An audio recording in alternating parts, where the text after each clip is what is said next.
அன்பு நேயர்களுக்கு கனிவான வணக்கம். அதிமுகவின் ஒருங்கிணைப்பு 70% உறுதியாகிவிட்டது. ஓபிஎஸ் அதிமுகவை ஒருங்கிணைக்க வேண்டும் என அதிமுகவின் முக்கிய தலைவர்களான ஓபிஎஸ், சசிகலா, டிடிவி தினகரன், செங்கோட்டையன் போன்றவர்கள் தொடர்ந்து குரல் கொடுத்து வருகிறார்கள். ஆனால் எடப்பாடி பழனிசாமி அதற்கு தொடர்ந்து மறுப்பு தெரிவித்து வருகிறார். 18வது மக்களவைத் தேர்தலில் அதிமுகவின் மிகப்பெரிய தோல்விக்கு பிறகு இந்த கூக்குரல் எழத் தொடங்கியது. அது முதல் தொடர்ச்சியாக எடப்பாடி பழனிசாமி அதற்கு முட்டுக்கட்டை போட்டு வருகிறாரே தவிர அதிமுக இணைப்பிற்கு அவர் ஒருபோதும் ஒப்புக்கொள்ளவில்லை. இருப்பினும் கூட தற்பொழுதைய சூழ்நிலை கருத்தில் கொண்டு அதிமுக ஒருங்கிணைப்பு குறித்த பேச்சுகள் மீண்டும் எழத் தொடங்கிவிட்டதாக கூறப்படுகிறது. குறிப்பாக அதிமுகவோடு கூட்டணி அமைத்துள்ள பாஜக இதில் உறுதியாக இருப்பதாக கூறப்படுகிறது.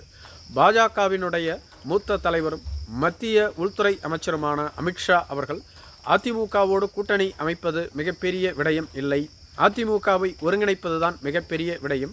நாம் தொடர்ச்சியான தோல்விகளை சந்தித்து வருவதற்கு காரணம் அதிமுகவில் இருக்கக்கூடிய பிளவு. முதலில் அதிமுகவை ஒருங்கிணைக்க வேண்டும், அதன் பின்புதான் தேர்தல் குறித்து, கூட்டணி குறித்து, தொகுதி பங்கீடு குறித்து பேச முடியும். முதலில் நாம் ஒருங்கிணைப்பதை விட்டுவிட்டு கடந்த தேர்தல்களை போன்று அப்படியே தேர்தலை சந்தித்தால் நாம் மீண்டும் திமுகவிடம் வெற்றி வாய்ப்பை இழந்து விடுவோம். அதற்கு தற்பொழுதே தயாராகி நாம் அதிமுகவை ஒருங்கிணைத்து விட வேண்டும் என தொடர்ச்சியாக டிடிவி தினகரன் சசிகலாவோடு அமித்ஷா தரப்பு பேச்சுவார்த்தையில் ஈடுபட்டு வருவதாக கூறப்படுகிறது. இதனை ஓபிஎஸ் அவர்களும் உறுதி செய்துள்ளார்.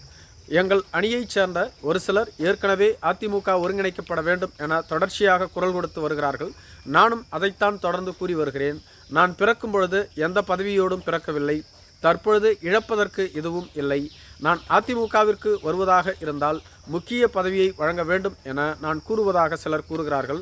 மேலும் நாங்கள் அதிமுகவிற்கு வந்தால் எடப்பாடி பழனிசாமியினுடைய பதவி கேள்விக்குறியாகிவிடும் என்றும் பலர் கூறுகிறார்கள். அதுபோன்ற நிலை எதுவும் இல்லை. தற்பொழுதைய சூழ்நிலையில் திமுகவை வீழ்த்த வேண்டும், அதிமுகவை வலிமைப்படுத்த வேண்டும், அதுதான் எங்களது இலக்கு. செல்வி ஜெயலலிதா, எம்ஜிஆர் போன்றவர்களது கனவு நனவாக வேண்டும். அவர்களுக்கு பிறகும் இந்த இயக்கம் 100 ஆண்டுகள் நிலைபெற்று இருக்க வேண்டும். தமிழக மக்களுக்கான சேவையை இந்த இயக்கம் செய்ய வேண்டும் என்பதுதான் எங்களது திட்டம். அது தவிர பதவி சுகத்துக்காகவோ அல்லது பதவிக்காகவோ நாங்கள் எதையும் செய்யவில்லை என குறிப்பிட்டிருந்தார். மேலும் பாஜக தலைமை தொடர்ந்து என்னிடமும் பேச்சுவார்த்தையில் ஈடுபட்டு வருகிறார்கள். அது குறித்து நான் மிக விரைவில் எனது இறுதி முடிவை அறிவிப்பேன். அதே சமயத்தில் எடப்பாடி பழனிசாமி முதலமைச்சராக இருந்தால் நாங்கள் கூட்டணிக்கே வரமாட்டோம் என டிடிவி தினகரன் உறுதியாக கூறிவிட்டதாக சொல்லப்படுகிறது.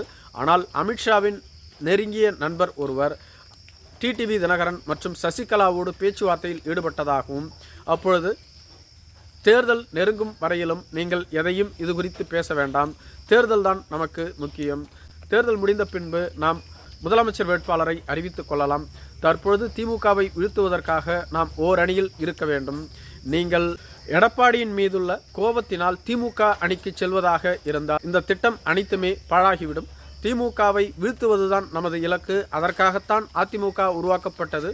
எம்ஜிஆர், செல்வி ஜெயலலிதா திமுக எதிர்ப்பு அரசியலை தான் கைகொண்டு இத்தனை நாட்களாக வெற்றி பெற்று வந்தார்கள். அவர்களால் வளர்க்கப்பட்ட நீங்கள் திடீரென திமுக கூட்டணிக்கு சென்றால் அது அதிமுகவின் விசுவாசிகளாலேயே ஏற்கப்படாது. எனவே நீங்கள் பொறுத்திருங்கள், அதற்குள்ளாக எந்தவிதமான முடிவையும் எடுத்துவிட வேண்டாம். எடப்பாடியை பணிய வைப்பதுதான் எங்களது திட்டம். எடப்பாடி இதற்கு ஒப்புக்கொண்டுத்தான் ஆக வேண்டும். ஒருவேளை எடப்பாடி அதிமுகவில் இணைக்க மறுத்தால் நீங்கள் அனைவரும் என்டிஏ கூட்டணியில் இருப்பீர்கள். அவர் இரட்டை இலை சின்னத்தில் உங்களை போட்டியிட வைக்க ஒப்புக்கொள்ளவில்லை என்றாலும் கூட நீங்கள் என்டிஏ கூட்டணியில் தான் இருந்து ஆக வேண்டும். அது எங்களது முதல் திட்டம் என அமித்ஷா அவர்கள் கூறியிருப்பதாக சொல்லப்படுகிறது. இதற்கு ஓபிஎஸ் மற்றும் டிடிவி தினகரன் ஓகே சொல்லிவிட்டதாகவும், ஆனால் சசிகலா இதற்கு இதுவரையிலும் சரியான பதிலை அளிக்கவில்லை என்றும் கூறப்பட்டு வருகிறது. சசிகலா மீண்டும் கட்சியினுடைய அதிகாரமிக்க பதவி தனக்கு வேண்டும் என்பதில் உறுதியாக இருந்து வருகிறார் என்றும், இதேபோன்று ஓபிஎஸ், செங்கோட்டையன், சசிகலா, டிடிவி தினகரன் ஒருங்கிணைக்கப்படும் போது கட்சியில் அவர்களுக்கான ஒரு பதவி வேண்டும், அவர்கள் கட்சியை சிறப்பாக வழிநடத்த அவர்களது பதவி அவசியமான ஒன்றாக இருந்து வருவதாகவும் அவர்கள் குறிப்பிட்டுள்ளார்கள். நன்றி.